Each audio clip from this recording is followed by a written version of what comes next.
Okay, so this is reverse engineering. Alex already covered static reversing last week, so this is going to be on dynamic reverse engineering.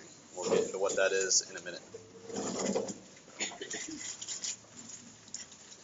So first off, by way of introductions, I'm Aaron Portnoy. I've taught this class, or this section of this class anyway, the last 2 years. The last couple of years I did it with Peter Silberman. This year, Soderov and I were splitting it. Stuff that I work on. Anyone here heard of the 0 Day Initiative? One, two, a couple of you? Okay. So I've been running that for a while. I've been on that team since 2006. I also run Pwn to Own. Anyone heard of that? A couple people? Okay. So I run the Pwn to Own contest, and I've done so since that started. And also, I'm on Tipping Point DV Labs, so I'm the manager of security research over there. So that's actually owned by HP now. We do vuln analysis, research, bug hunting, exploitation, all kinds of stuff like that. Basically, we do reverse engineering every single day. So I'm going to try to get you guys up to speed on just some of the techniques we use and why it's useful and how it can kind of speed up the process, because reverse engineering is something that's really difficult to get into and get good at. I started when I was like 15, and I'm still not very good, so it takes a while. So the stuff that we're going to cover today, we're going to cover WinDebug, because that's my debugger of choice. We're going to cover some basic runtime reversing techniques. That's just stuff like using the debugger to help you with your reversing and be able to complement your static analysis efforts with your dynamic analysis. We're going to cover a little bit about dynamic memory, and at the end of class, I'm actually going to drop a 0-day vuln because I needed some filler. So we're going to go through, like, I'm going to give you guys a crash, and we're going to reverse out what the crash is and show you guys why it's an exploitable vuln. All right. So the first thing you have to ask yourself when you're reversing is, why are you reversing? Like, what is it that you're trying to achieve? Because I mean, this is a really large industry. There's a lot of different things you can reverse. You can reverse a toaster if you wanted to. You can reverse hardware. You can reverse software. Whatever it really is. With regards to security, we're dealing with, at least in this class, because your class is called, pen testing and vuln analysis. We're going to cover vuln analysis. We're going to cover a little bit about vulnerability discovery, and we're kind of going to leave this one alone, but the skills you learn for these two can be applied to cracking and DRM stuff and all that interesting stuff. But the one thing that's all that has in common is every one of these sections here, every one of these disciplines, if you want to call it that, you really don't need to reverse engineer the entire thing you're looking at, the whole application. You're only looking at a limited scope. Like, so you have a goal in mind, you need to figure out how to get to that goal. So you have an end, and you got to figure out how to get there. So this is the kind of stuff you're probably going to be dealing with. This, anyone, you all have IDA, right? Have you played around with the graphing? Like, not the graphing like when you hit spacebar, but the graphing like if you right-click a function name and you hit, xrefs from or xrefs to, it draws a graph using WinGraph. Looks something like this. All this is actually an SSH client. I just loaded up in IDA as an example. This node way up here, that's the main function. That's the entry point of the executable. Every node on this graph is a function, and every edge is a call. So by no means this is the whole application, because there's a lot of nodes and edges that you're not seeing due to dynamic calls, and we'll get into that in a minute. But the point of me showing this is that here's a whole application, or most of an application. When you're reversing for vuln discovery or analysis or crash analysis, any of that kind of stuff, you probably only care about maybe that much, probably less. Really, just you need to figure out how to drill down and to get to that part so you can actually be productive. Otherwise, reversing is a tedious process, and if you don't have things that help motivate you, like if you don't find things that are interesting as you're reversing, you're just going to give up and you'll never get to the interesting stuff. So real quick, I'm going to go over some of the static reversing stuff that Alex talked about, and he was kind of giving you an intro to it. I want to show you why it can fail or why it's not complete. The example he gave you was a bit contrived, right? It was just a receive with a buffer overflow, really simple. Most applications are not like that. Like I said, with static reversing, you're looking at a limited view. In IDA, as you guys have all seen, when you load IDA, what do you give it as input? Anyone? An executable, or a DLL, or some kind of object file, or something. You give it one part of an application, a very small part. So you guys are all CS majors or something like that, right? So have you ever written a linker or a loader or know what those are? I don't see any heads nodding. You have? Okay. So if you've written one or you know what they are, you can understand or appreciate the fact that when you're looking at a single module statically in a disassembler, when that gets loaded into a process, a lot of stuff happens. I mean, you're not just looking at, like, there's stuff that happens in the scope of a process that you just completely miss.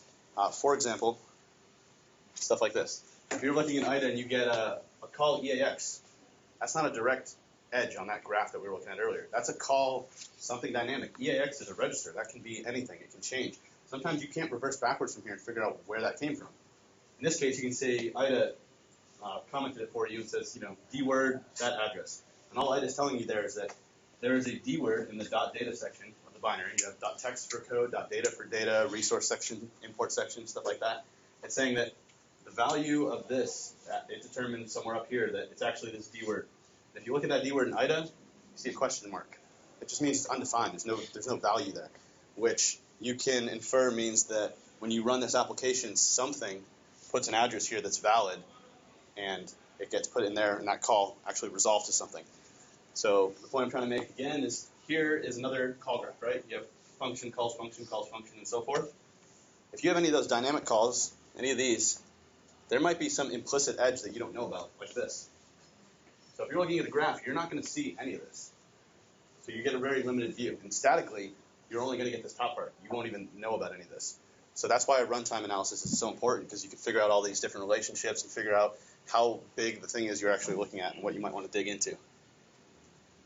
So another painful part of statically reversing things is if you're dealing with anything reasonably complex, you're going to hate your life if you're trying to look at it just statically. I mean, applications are massively complex, especially the ones that you're going to want to look at for Blooms, right?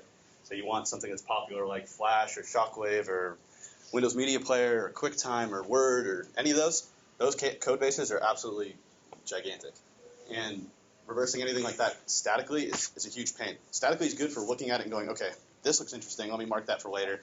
Let me look, that kind of searching around, poking around, picking little things that look interesting, but trying to reverse the whole thing sucks. For example, does anyone know what I mean when I say lecture parser renderer? You guys write code? C code, C++? What I mean by that is there are a lot of applications that do lexing, parsing, and rendering. A lot of media applications. Anything in Office, PowerPoint, documents, any of that kind of stuff. They do a parsing phase where you give it an input file, and it goes, okay, let me read the header. Yep, it's this version. Okay, now I need to read this chunk, and then it breaks out all these different chunks. That is essentially your parser, but you've got a lexer that will tokenize all that. So here's basically this, like generally, what it looks like with the lecture parser renderer and why this is really a bitch to reverse. Here's step one. You read the input into a buffer, right? So I read in a document file. Okay, now I need to split this document file into chunks that make sense. It's just a big chunk of binary data at this point. I need to know how to delineate all the different elements of it and figure out what makes sense and what's a header, what's metadata, what's real data, what's text. So that's what I'll call, splitting contiguous data into streams or chunks or sections. You're doing with an AVI file, which is a media file. Then you're doing it's a RIF-based file format, so it's got all these different chunks with 4cc values and so forth. So when you do that, you save all that info into what I'm going to keep referring to as application-specific data structures. And all that means is, if I were to write this code, I'm going to write a C structure, and it's going to be called Aaron's structure, and it's going to have a metadata size, and it's going to have a pointer to something else, and whatever, maybe a linked list or a tree, whatever it may be. Those are my application-specific data structures. When you're looking at that in a binary, it's not clear. You don't have any type information. When you have source code like Brandon was showing you guys, and then it gets compiled into a binary, usually they strip all symbols, they strip all type information. So all you see are accesses to registers that don't make any sense. You'll see like EAX plus 4, and then they dereference it. So all you know is that's a pointer. I don't know what it's called. I don't know the variable name. So that's, this kind of information is really hard to reverse.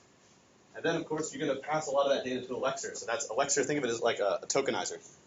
So it just chunks out different parts. Specifically, think like XML. If you're parsing XML, you need your lexer, your tokenizer, to be able to find all the brackets, find the end bracket, find the start bracket. Okay, that's an element. Go for this element. There's bugs and all of that. Then you got to store all those tokens into other, unrelated app-specific data structures. And then you got to parse all that data. And then you got to figure out how to render it to the screen, and how, rendering's got all these different problems. You have a screen width, and you have, word wrapping, and you only want to write this much, and you want to write that much, and you have to worry about character kerning and all sorts of glyph data and all sorts of crazy stuff there. So the point in showing all this is that there are bugs all over this stuff. And trying to figure out, okay, you have your input file, you know what that is, that's your data. Trying to get from here to here and figure out where your data is again and how it's influencing this is a huge pain. Especially because your data may be a certain value here. Say your data has, say your input file, your PowerPoint presentation has the byte 12 in it. when it goes to render it to the screen, maybe that was a width, but they're going to multiply it by the number of rows, and they're going to do all this crazy stuff. The value is not going to be the same. You can't just, start reversing here and hope to understand the data you're looking at, because you're going to be looking at all these different data structures. And the most important thing about all this is, how would you write this code? How would you write it? You write it. How would I write it? Everyone's going to write this differently. Every application you're going to look at is going to be completely different, which means all that knowledge, it's not really portable. Like, you do it once, you reverse all that, you're like, okay, cool. I understand QuickTime really well. Let me go look at Flash. Completely different. You got to start over. So basically, this stuff is painful. Good luck reversing any of this statically. Yeah. Wait, so what transfers over from, like, let's say you have a deep experience with QuickTime, and then you want to reverse something else? I mean, so the application-specific data structures are going to be very difficult to find again. Yep. So basically, what is it that you learn from QuickTime then? So it's not so much the reversing knowledge that you gained about how that application works. It's the techniques you develop to analyze it, which is what we're going to cover. Using your debugger in a way that helps aid you on any project you're working on. How to track data through an application is generic, right? If you know how to be able to, we'll get to it later when we go into WinDbg, but basically if you know how to track data from input to usage in another data structure, if you have those techniques, then all that stuff, that's the portable part. It's the techniques, not so much the specific reversing that you did on one application. And like I kind of alluded to earlier, a lot of stuff happens in the scope of a process that you don't see when you're looking statically. For example, who's here has written an exploit before? Okay, here you go. So you've probably looked at, like, if you're working on Windows, like SEH-based overwrites, right, where you're overwriting an exception handler.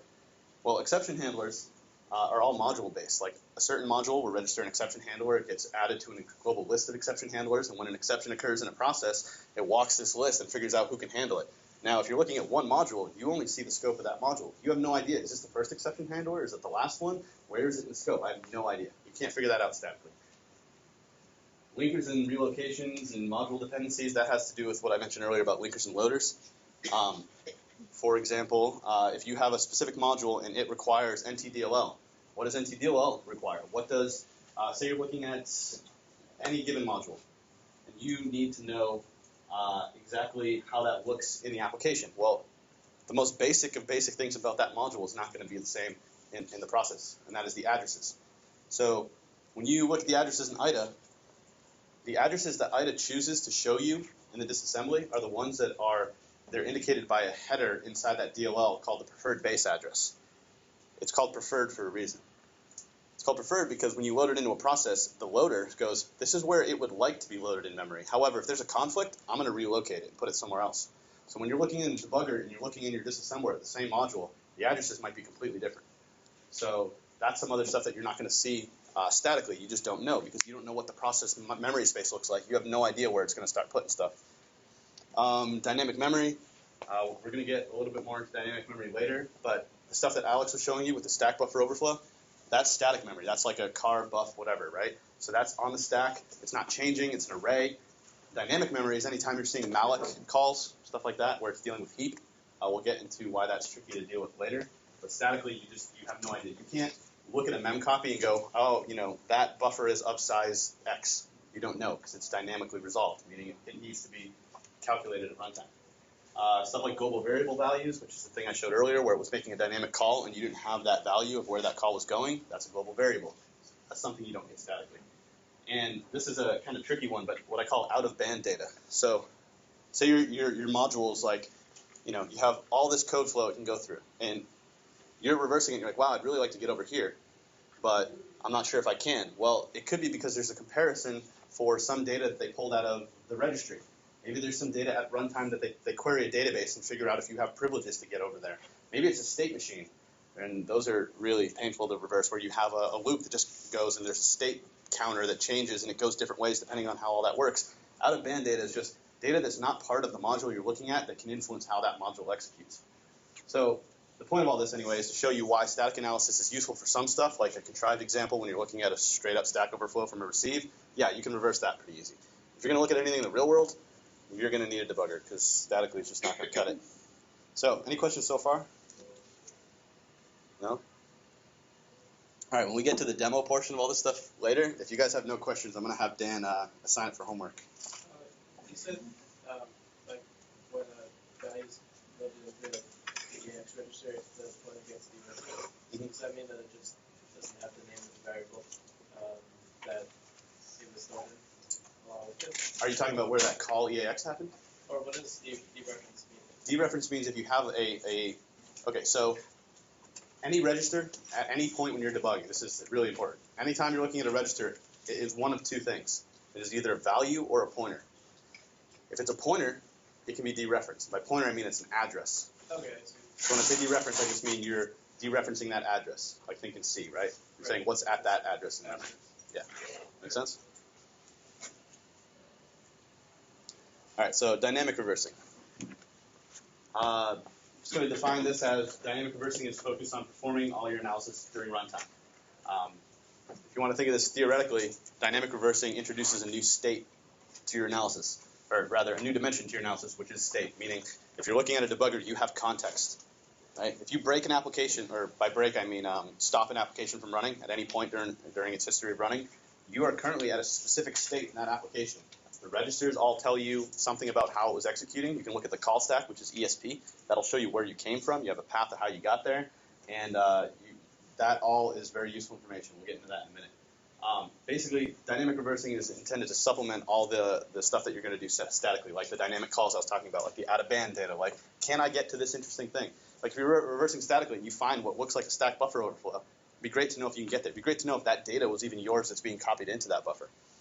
So the most important thing about dynamic reversing, at least when I'm doing it, is that it allows you to validate or disprove your suspicions or your assumptions. So if you're sitting there looking at something statically in IDA, and you're like, well, that looks like it's parsing user data, but I have no idea. I think that I can get over here. I think that this is, a vulnerability. I think that this looks interesting, and I think I should be able to get there. Well, you're able to validate all this with your debugger and be like, okay, here's why I can or can't get there, and here's how I might be able to. So just to get this out of the way, dynamic reversing or analysis doesn't actually require a debugger. There are many different things that fall under dynamic analysis. Basically, anytime you're analyzing or viewing or monitoring an application and while it's running can be considered dynamic analysis. You don't actually have to be invasively attached to the process to look at it. So I'm thinking stuff like, you guys are on Windows, netstat command, right? Or TCP view from sysinternals. Just those are applications that show you what's listening on the ports on your computer, right? That's useful. That tells you something about that application. Things like process monitor, which tells you every time it hits the registry what keys it was accessing. All that kind of stuff is useful. We're not going to really go into that. I'm going to stick with just debugger stuff because I think it's more involved. How many of you guys have used a debugger before? Great. Which ones? You've used WinDebug? Who counts? What? What kind? Who counts? Well, the ones I've used, just to throw it out there. Oli? Ollie? Okay, Ollie debug. You used Immunity debugger before? Yeah. All right, so Ollie debug, Immunity debug. Immunity debug's based on Ollie debug. Ollie debug, WinDebug. Those are Windows debuggers. You've got there's one called the Rasta Ring Zero debugger. You've got KD for kernel. You've got GDB on Linux, and got ADB on some other random operating system you don't care about. But they all have stuff in common. They basically allow you, we'll say instrument, even though it's not the technical term, but they allow you to interact with the process and monitor what it's doing at any given point. We're focusing on WinDebug, and I'll tell you why in a little bit. So when you're going to be in WinDebug and you're reversing dynamically, your main goal is to be able to drill down and figure out what it is you care about. If you're looking at a process has a lot of stuff going on. Probably got over 15 to 20 to 30 to 100, if it's a really complicated application, modules that are all loaded in that process at any given point. You need to know what you care about and what you don't care about. Again, so you don't waste your time, so you're efficiently reversing. So module dependencies can help you here. I think Alex may have showed when he was looking at that binary he had the other day in IDA, he looked at the import section, he saw that it called received, and then he cross-referenced receive and saw that, oh, it does deal with network data. So you can tell a lot by what modules a DLL imports. Here's a way to do it statically, just to throw this out here, because it's a really cool tool. Dependency walker, just kind of, we can look at user32.dll, which is system DLL, and you can see that it requires NTDLL and GDI and kernel 32 and stuff like that. That's useful just because one of the first things you should be doing when you get a module down is like, all right, well, from a bird's eye view, what does this thing deal with? Does it deal with the registry? Does it deal with the network? Does it deal with file I/O? What kind of stuff does it do? And once you found that, for example, here's a module I loaded in IDA. I went to the .idata section, which is imports. I see that it has a registry open key XA, which is a function that just opens up the registry key in Windows. And you can cross-reference that and see it's called 47 times. That's useful. Now I know it deals with the registry. Just random things that you're going to want to be looking at when you're reversing stuff. But the most useful thing that you can get out of reversing or looking at these modules is, how do I know if I ever actually reach any of this stuff? You can look at it all day statically, but again, you're not going to know if it's interesting or if it's worth your time unless you know you can reach it. And here's where your debugger comes in. All right, so I heard some of you said you've used WinDebug before, so this might be painful for you, but I got to give you guys the walkthrough on this because I'm going to be using it heavily, just to show you guys that bug later. So when you first fire up WinDebug, the first thing you're going to want to do is completely useless unless you're actually attached to a process. In WinDebug, there's two ways to attach to a process, essentially. You have the ability to attach or load, and there's a difference. When you attach to a process, it's less invasive. If you load a process, which means the process is not currently running and you're going to load it and run it with a debugger from the start, then it loads a slightly different memory manager, like dynamic memory manager, which can affect exploitation later. It's a stupid little detail, but it's bit me before where you write an exploit and you've been loading the process every time and then you try it out on a normal process without a debugger and it doesn't work and you can't figure out why. That's why. So anyway, when you load up WinDebug, you go to File, Attach, or F6, and it'll pop up this window. This window has all your process IDs here and all the process names here. And when you attach to one, this is what you see. Right, so it gives you versioning information about WinDebug, and then it dumps all the modules that are currently loaded. You've got the start addresses of all of them, the end addresses, and the path to them. And then you've got stuff down here, which I'll go ahead and zoom in. So everyone can see that was what was at the bottom of your debugger down here. So this is important. This is basically what you're going to see every time you're debugging. In red here, I'd like to show you, but it looks like it's a little misaligned. But anyway, this says EAX and this says EIP. But these are all your registers, your 32-bit registers that Alex was talking about. So here are your registers. Here is your current instruction you're executing. That's your flags. Which flags determine when a jump happens when you hit a JZ. It determines the 0 flag in the CPU is stored in one of these bits here. So that's useful when you're looking at a JZ. Whether the JZ, a jump happens or doesn't happen, is because of the flag value. And then you've got your actual disassembly here. So this is your current instruction. You'll note that this address right here is the same as your EIP, your current executing instruction, right? And then here's the mnemonic for what's going on. So when you first attach to a process, what you see is break instruction code 8003. So this is actually a Windows error code or Windows symbol, basically. It's first chance. That's just telling you that you requested to attach to this process. You are now attached. What do you want to do? So let's give you some basic commands. At this point, you can issue commands. In fact, let me just show you. Anytime that you are dealing with WinDebug and this bar right here, this input bar, is white, that's when you can execute commands. When you let the process go and it's not stopped, this will say busy right here, and that'll be grayed out. You can't actually give it any commands. You have to break into the process. In other words, it's running. You can't, there'd be race conditions if you were trying to interact with it while it was running. You have to stop it. So, most basic of basic commands is the go command. Just G. G, enter. G will let the process go. And if you want to stop it again, you have to hit Control break. So those of you on a Mac, I have no idea what that key combo is, but it exists. You don't have to do it via the keyboard if you don't want to. You can go to debug break from the menu. So that's the most basic one. Then you've got the R command, which just shows you the current register state. So R command is basically exactly what we were just showing on the last slide. It just shows you your register state, your current executing instruction. You could actually set registers values manually that way too. If you do R space EAX equals 1, it will actually change the value of that register. And then the most useful one out of every instruction in all of WinDebug is .hh. .hh brings up the help. If you hit .hh or if you hit F1, it'll bring up the help. If you do .hh and you give it a command, it will automatically search the help and pop up that particular command's help page, which is super useful. Some other basic commands, if you want to actually make the process go, or like go forward, one single step or trace, you've got two options. You have T and P. The difference being T is for trace, which steps one instruction and steps into a function. In other words, if you hit T and you're on an add instruction, it goes to the next one. If you hit T and you're on a call instruction, instead of skipping the call, it goes into the target of that call, its first instruction. Okay, P does not do that. P steps over it.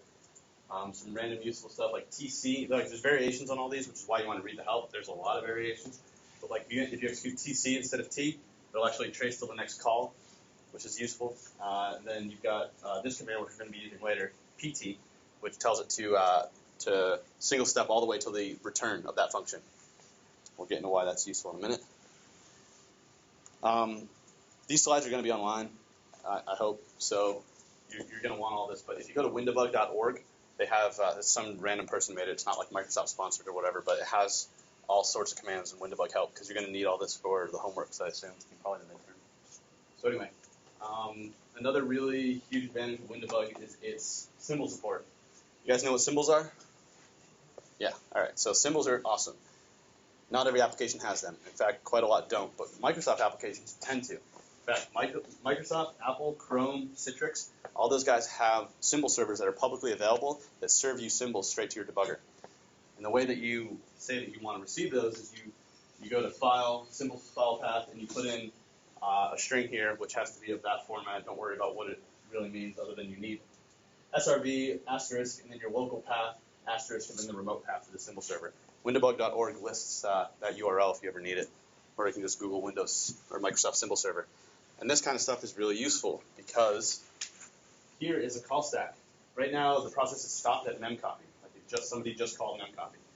And here I execute the K command. We'll go into that in a minute, but it just shows you the call stack. Everyone who's called. In other words, this guy called this guy, called this guy, all the way up to memcopy. Okay? Now look at the symbol names you have here.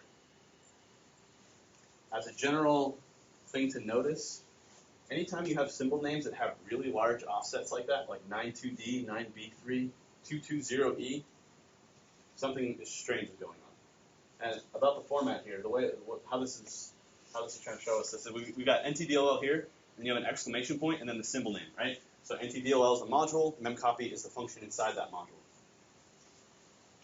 So what's happening here when it does, UX theme, get theme bool plus 220E. The reason it's doing 220E is because there's probably a crap load of symbols in that module. It just doesn't know about them. So what it does is it takes the only one or two or three, like the closest one it can find, and figures out how far you are away from that, even though there might be a bunch in the middle, because it doesn't have symbol information yet.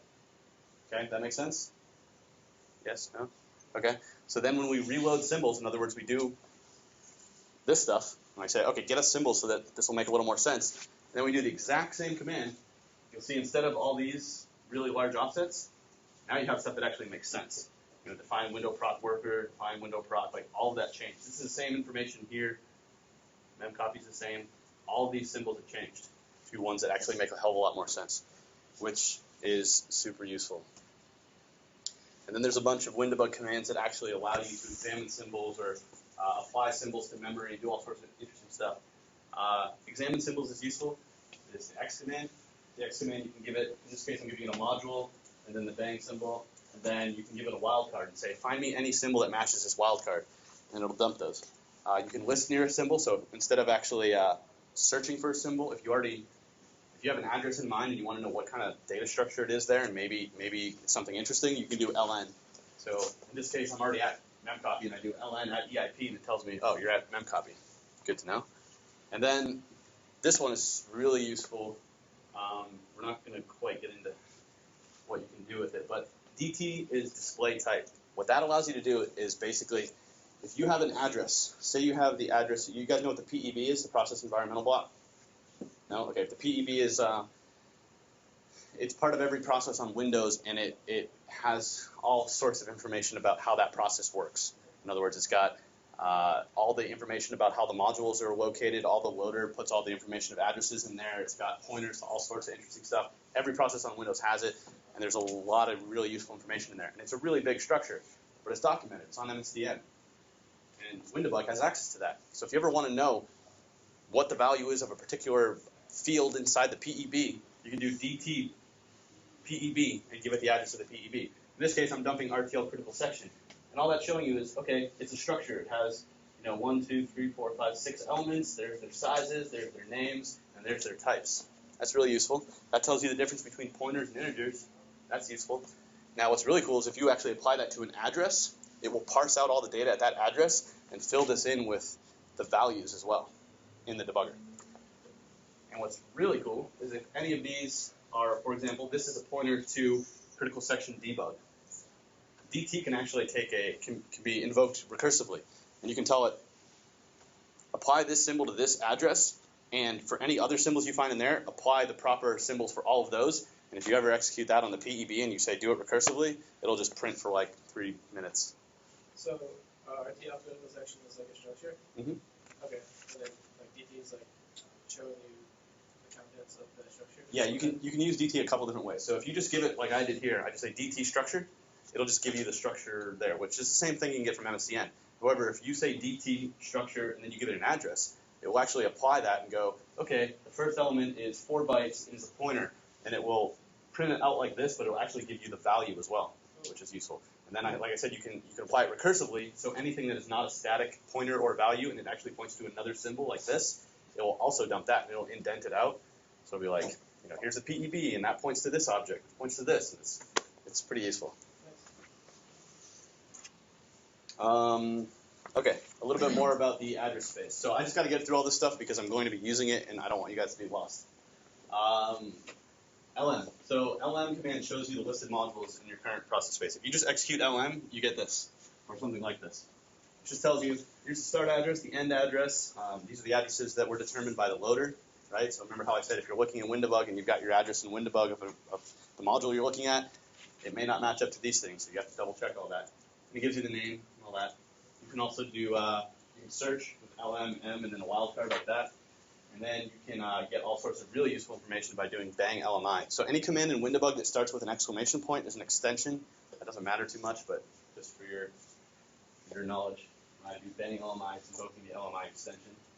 And what's useful about doing that is it gives you the base address right here.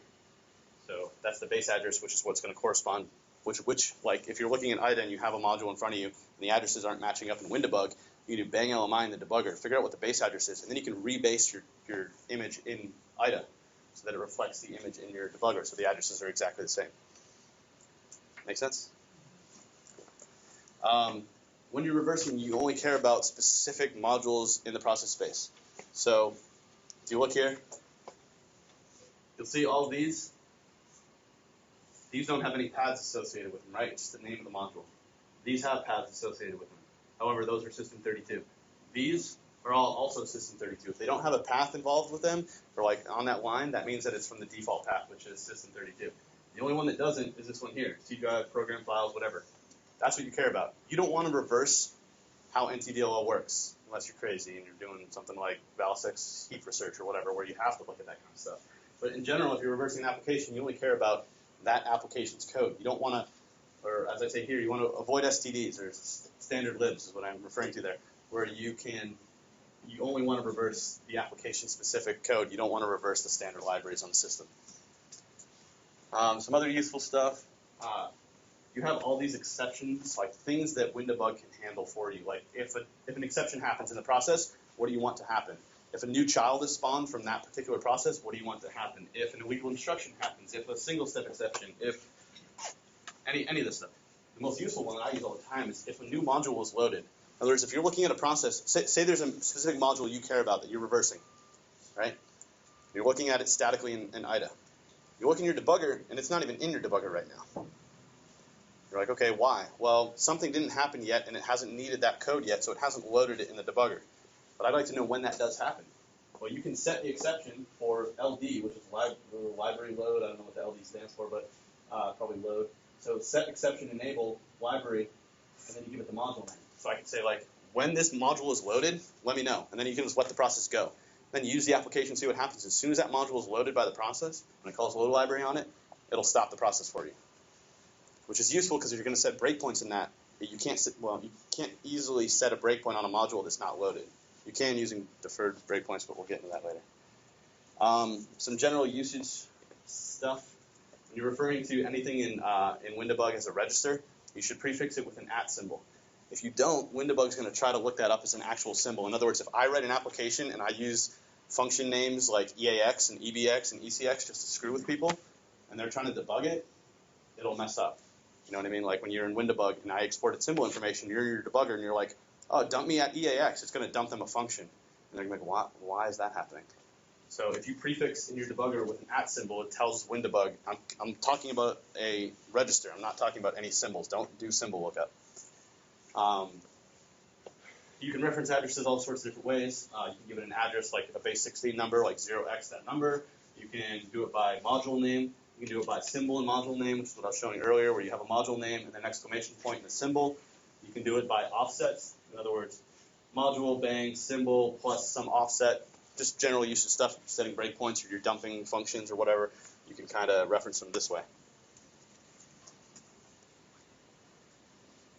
And then, of course, you can view memory. You can view it with the D command, and there's all these different variations of the D command. We'll get into these in a minute. Well, a little bit later. They're not that important. Basically, you just need to know that if you need to dump memory somewhere, here's how you can do it. You can do it via the debugger menu as well. You can go like view memory and look at it that way. But in this example here, DC at ESP. ESP is the stack pointer. So this is showing us what is currently on the stack. That, in that order, right? That's useful, and I'll show you why that's useful a little bit later. And call stacks, which I kind of briefly showed a little bit ago, where the K command will give you a call stack. If you do the KV command, it'll actually print 4 D words or 4 32-bit values in addition to the call stack, which is useful if you're looking at like a receive call and you want to know what the socket was, or you want to know what the destination buffer that was pushed to receive is. I'll show you how you can leverage that in a minute. With breakpoints, Wait, KV gives you this.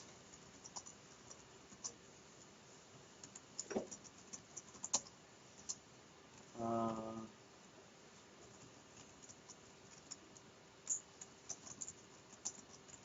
right, so here we are at breakpoint. Oh, you can't fucking see. There we go. All right, so I just fired up Windowbug on PuTTY. I set a breakpoint on memcopy. I let the process go, right? Now, if I execute KV, oh man, this is 64-bit. Sorry.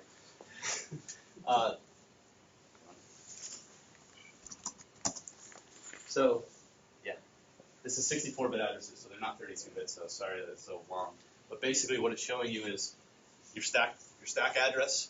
So this is current ESP values. Your return addresses. These are actually what creates the call stack, like who called who. And then you have this. This whole section right here is what the V in KV gives you.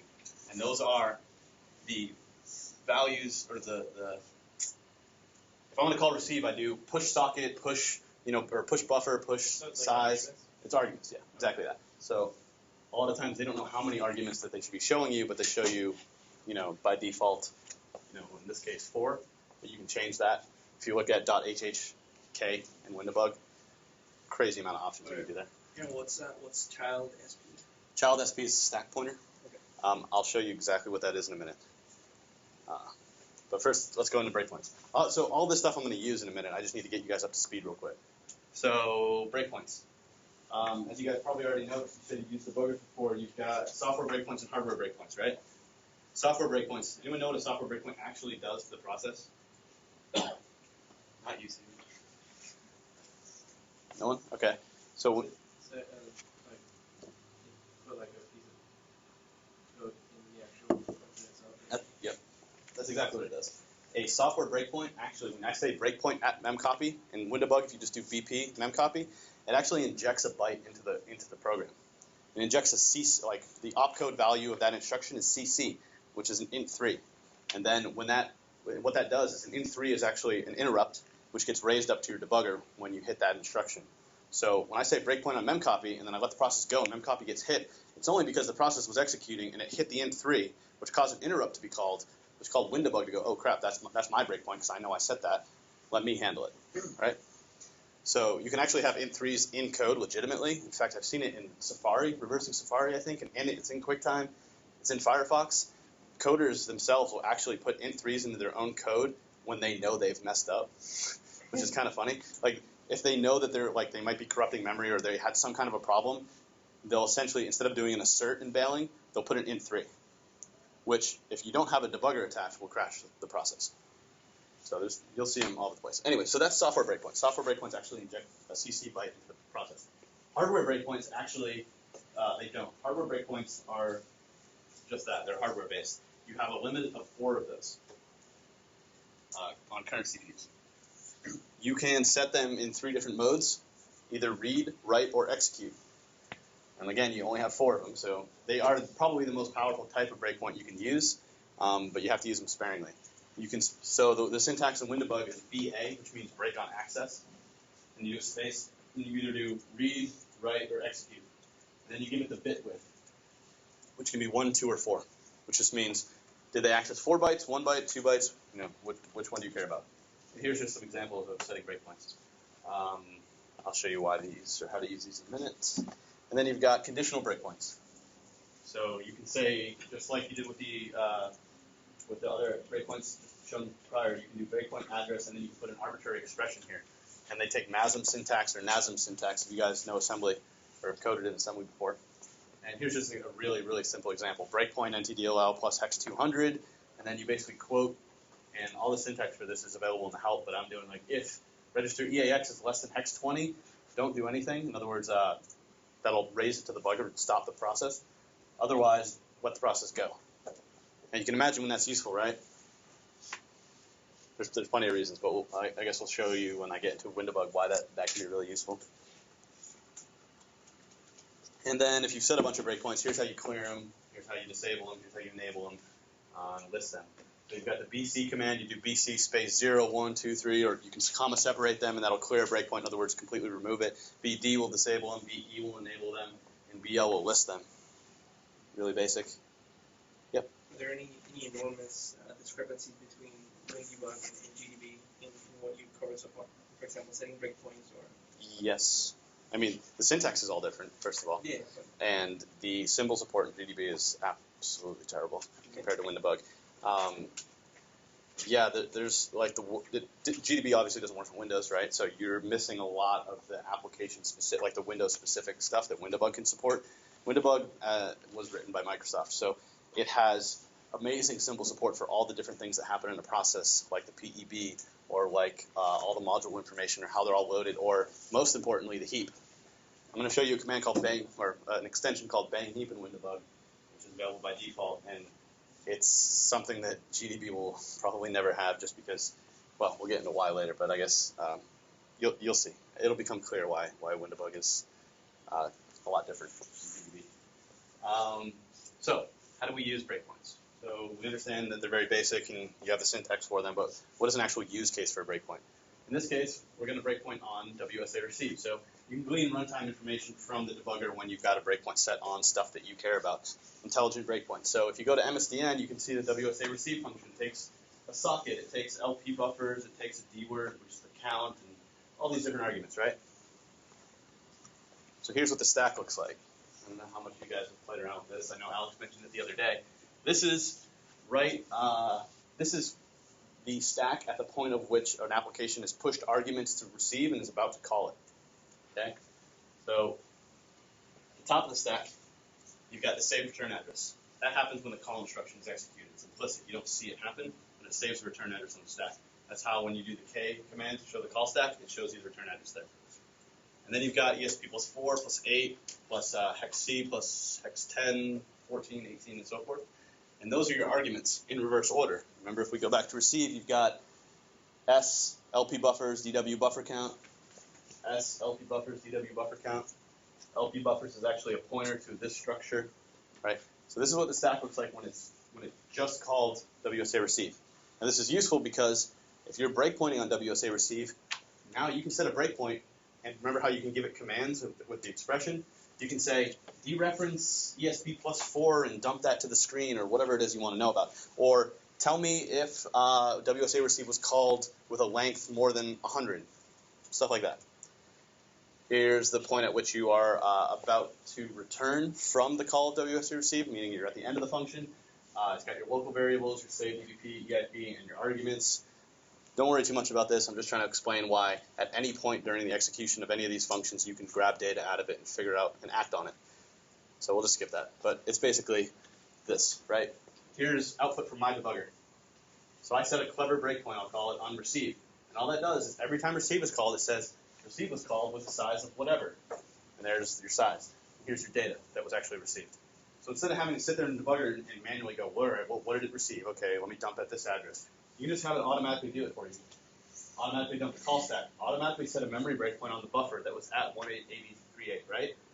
And then as soon as it's actually hit, breakpoint 1 is hit, you unassemble backwards 2 instructions and you see that they were dereferencing from EAX. Or rather, it was coming from EBP plus 8. You dump it EBP plus 8, you see there's your address. So let me... Wait, it doesn't automatically do that. You can set it to automatically give you the cost. Oh yeah, it totally doesn't do that automatically. Okay. But you can write. My point is, if you understand and you can look at the documentation for any function, or you reverse unknown functions, you can set thousands of breakpoints if you want to in the code in the debugger. Yeah. So while you're reversing it or throwing, say you're looking at a media player and you play an AVI file, you can just watch your debugger and have it tell you, hey, they were looking for this value in this buffer. Oh, was that value from my file? Like, you can just kind of watch stuff, which is really useful. Okay, so is that like a trace point or is that a breakpoint? That's a breakpoint. So when you watch it, does it like break and stop execution? It can, or you can tell it to continue, or you can tell it to do arbitrary commands of any kind. Hell, you can even tell it to invoke Python and search entire memory for your name. Like, whatever you want it to do, you can make it do. Okay. So, yeah. Can you export your breakpoint stuff to a file so like other people could maybe like import it, or do we have to do it by hand?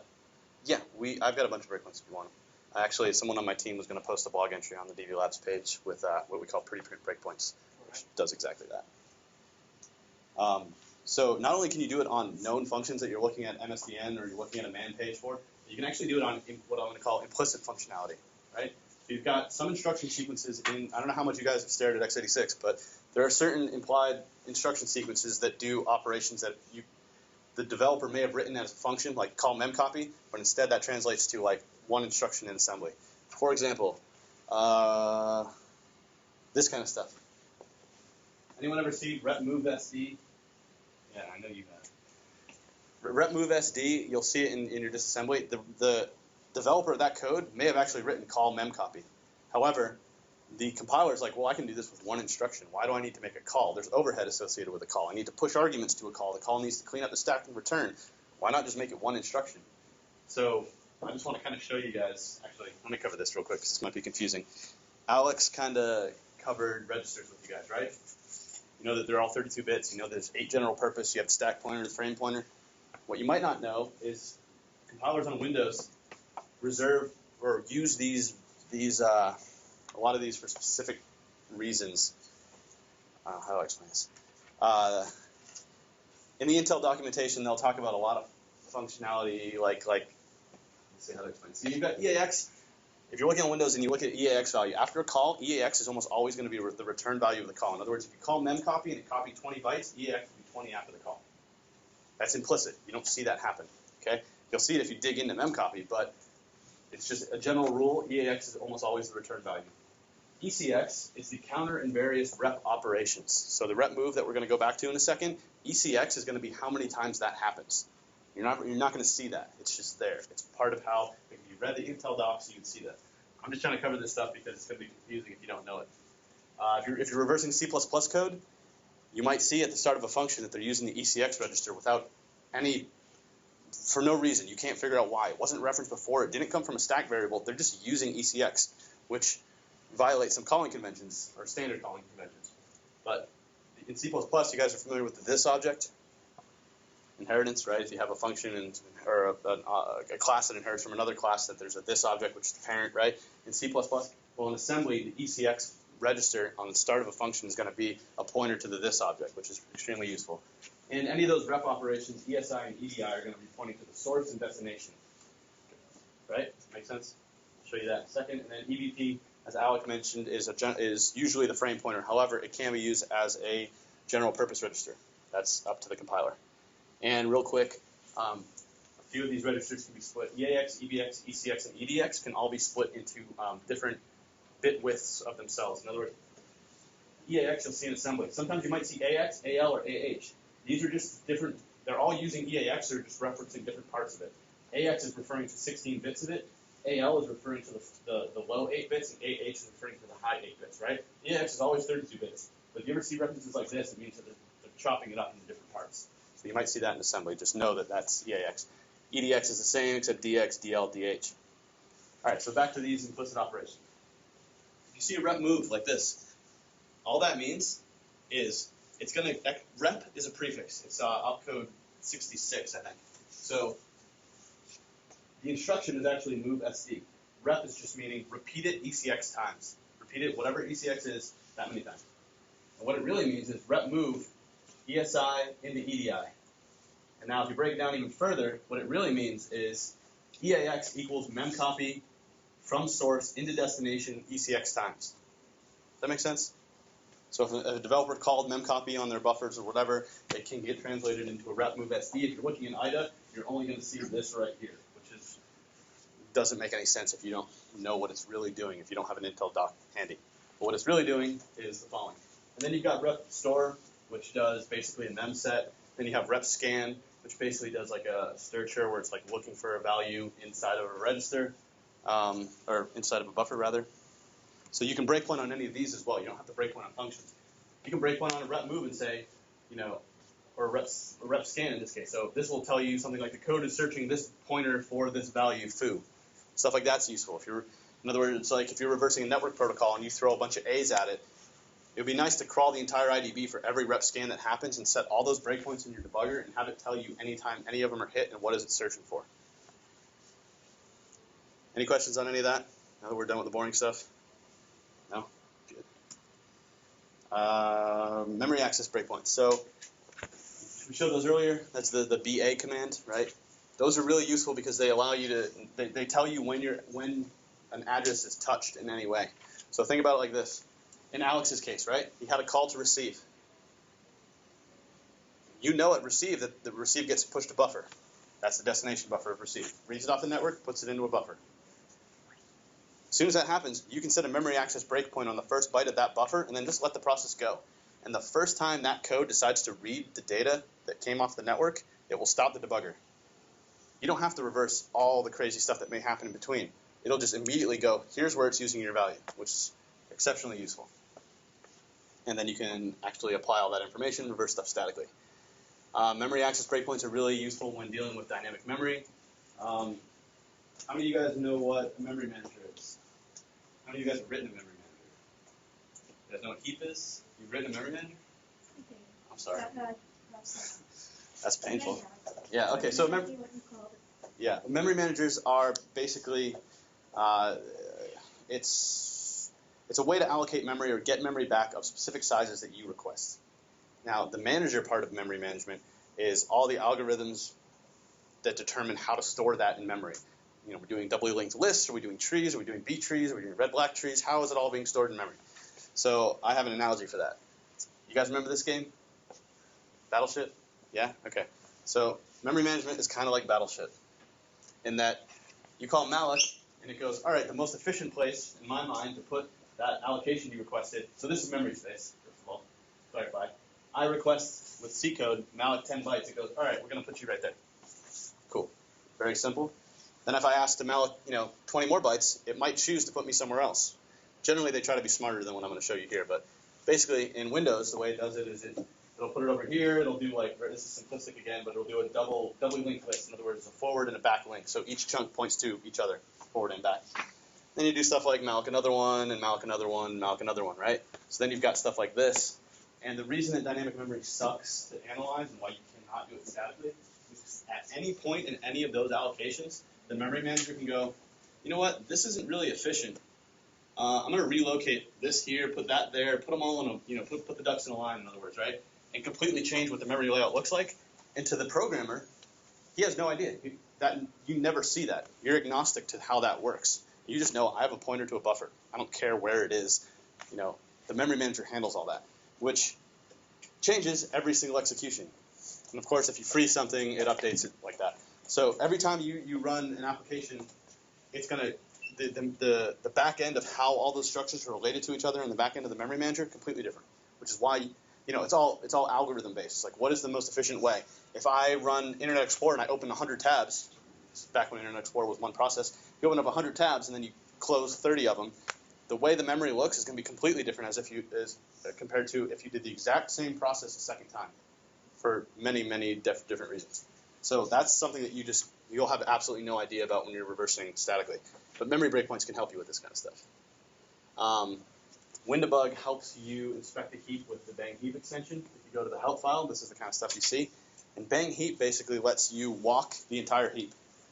So remember that PEB thing I mentioned earlier, the process environmental block? That actually contains pointers to the start of the heap. And then if you invoke the bang heap command, it will actually traverse from the start of the heap through every single pointer to every structure that thing contains. And trust me, it is a hell of a lot more complex than just a doubly linked list. I mean, there's structures, inside of graphs, inside of all sorts of stuff. There's, if anyone's heard of look-aside lists and free lists and all that kind of stuff, it's all in the heap. And bang heap, written by Microsoft, allows you to traverse all that, which is exceptionally useful. Here are the two commands that I use the most for it. Remember, you need proper symbols for this. If you don't have symbols for the heap, then it's going to have absolutely no idea how to walk it.